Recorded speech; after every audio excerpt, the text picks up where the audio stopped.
She came to Korea to chase her dreams. But love turned deadly. Amara, a brilliant and ambitious Nigerian girl, and a scholarship to study in Seoul. First time in Korea. Excited about new culture, new friends, and a fresh start. Her classmates noticed her confidence and charm immediately. On the first day she met Minjun, the cutest guy in her class. Bright smile, kind heart, always helping others. Amara instantly fell in love. He noticed her too, subtle glances, shared study sessions, small laughter. They started spending more time together, walking in Seoul's parks, studying late at the library, exchanging messages. But not everyone was happy. A group of girls in her class noticed Minjun paying attention to Amara. They were jealous, manipulative, and obsessed with maintaining their status. Whispers started, rumors spread, subtle sabotage began.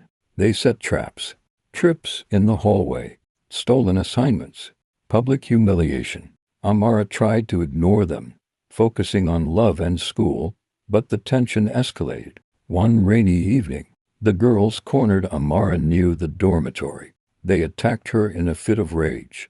One rainy evening, Amara was walking back to her dorm, the sound of rain echoing softly around her.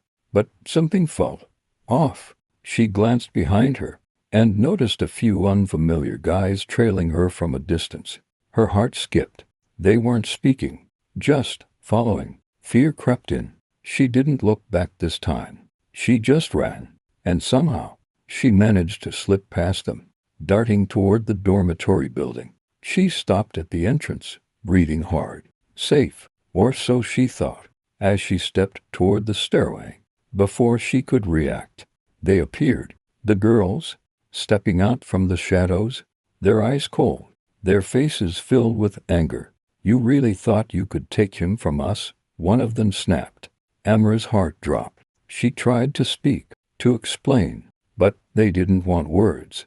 They wanted revenge.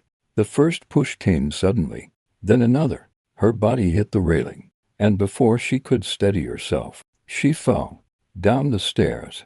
Everything happened in seconds. The sound of her body hitting the steps echoed through the empty building. Then silence. Rain continued to fall outside, as if nothing had happened. The ambulance lights flashed through the night. Minutes later, Amara was rushed into the hospital. Doctors moved quickly. Voices overlapped. Machines beeped urgently. And then, Minjun arrived. He rushed to her side, grabbing her hand tightly. "Amara, I'm here. You're going to be okay," he whispered desperately. Her eyes slowly opened, weak, fading, but when she saw him, she smiled. A small, painful smile. She tried to speak. "I love you."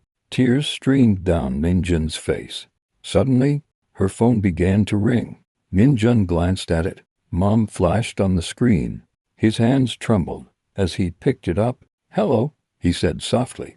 On the other end, a woman's voice, shaking, breaking. "Amara, my daughter, please tell me she's okay." Tears filled his eyes as he slowly placed the phone near Amara's ear. "Your mom? She's here," he whispered. Amara's fingers twitched weakly. Her lips trembled. "Mom?" she whispered faintly. A cry burst from the phone. "My baby, please don't leave me, please." With the last strength she had, Amara forced the words out. "I love you." Her voice barely audible. Then, her eyes slowly closed, but the room grew still. The sound flattened. Her hand slipped from his, and just like that, she was gone.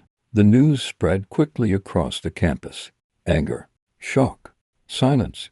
An investigation began immediately. Students were questioned. Cameras were reviewed. And the truth came out. The girls were exposed.